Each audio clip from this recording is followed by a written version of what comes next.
कितने जो कहाँ का टोटल की गई? तो देखिए जी, यहाँ पे एक अवैध कमर्शियल कॉलोनी कारवोट करी जा रही थी। उसकी जब हमारे पास कंप्लेंट आई और हमारी टीम ने सर्वे किया तो वो अवैध पाई गई। उसके बाद हमने अर्बन एरिया के जो भी नोटिस हमें देने ज़रूरी होते हैं, चाहे शोकोज हो चाहे रेस्टोरेशन ऑर्डर हो, वो नोटिस यहाँ पे दिए गए थे और लगभग 2 महीने हो गया था रेस्टोरेशन ऑर्डर दिए हुए, जिसके तहत ये डायरेक्शन दिए जाते हैं ऑफेंडर को कि वो अपनी अवैध कंस्ट्रक्शन को खुद ब खुद हटाएगा। बट जब उन्होंने कंप्लाइंस नहीं किया रेस्टोरेशन ऑर्डर का, उसके बाद आज हमने यहाँ पे कार्रवाई करी है। कितनी बिल्डिंगों के ऊपर कार्रवाई की गई है? देखिए जी, हाँ, जितने भी हमने नोटिस दिए थे उसको पोस्ट द्वारा भी भिजवाया और चस्पा भी करा गया और उस सबका डॉक्यूमेंटरी प्रूफ हमारे पास में है। सर, सामने भी बहुत सारी अवैध बिल्डिंग बनी हुई है, वो भी कोई कार्रवाई क्यों नहीं होती? बिल्कुल होती है कार्रवाई, बिल्कुल होती है कार्रवाई। सामने भी बिल्डिंग बनी हुई है बहुत सारी, वो सारी अवैध बताई जा रही है। उस पे जो भी कॉलोनी कार्रवाई हो रही थी उस पे हमने नोटिस दिए हैं और जो रोड के पार वाले खसा नंबर्स हैं उसके कुछ land owners learned civil court में गए थे, सिविल सूट के द्वारा उनको स्टे ग्रांट कर दिया गया कोर्ट द्वारा।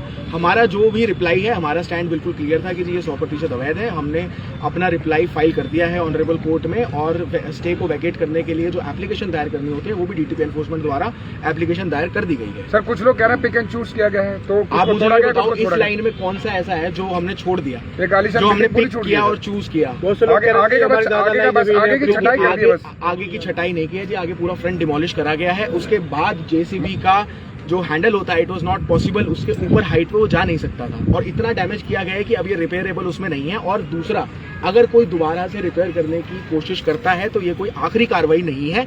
अगर दोबारा से ऑफेंस पाया जाएगा, इसका कंटिन्यूएशन पाया जाएगा तो हम दोबारा कार्रवाई करेंगे। सर, बहुत से लोग कह रहे हैं कि हमारी दादालाई जमीन है, हमारे बुजुर्गों की जमीन है। देखिए, हमने जमीन की ओनरशिप पे कोई सवाल नहीं उठाया।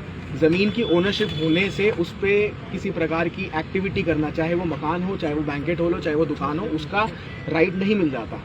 उसके लिए आपको सरकार से चेंज ऑफ लैंड यूज का परमिशन लेना पड़ता है, या अगर कॉलोनी कहीं किसी ने कार्व आउट करनी है तो उससे लाइसेंस लेना पड़ता है director of town and country planning. कुछ लोग कह रहे हैं कि सीएलयू के अप्लाई करते हैं, मिलती नहीं सीएलयू, तो करें कैसे?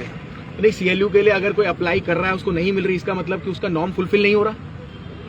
अगर किसी का नॉर्म फुलफिल हो रहा होता तो वो सीएलयू ले चुके होते। तो सर, आगे भी कार्रवाई चलती रहेगी? बिल्कुल चलती रहेगी जी, नियमानुसार जो कार्रवाई होगी हमारी तरफ से चलती रहेगी। Thank you sir.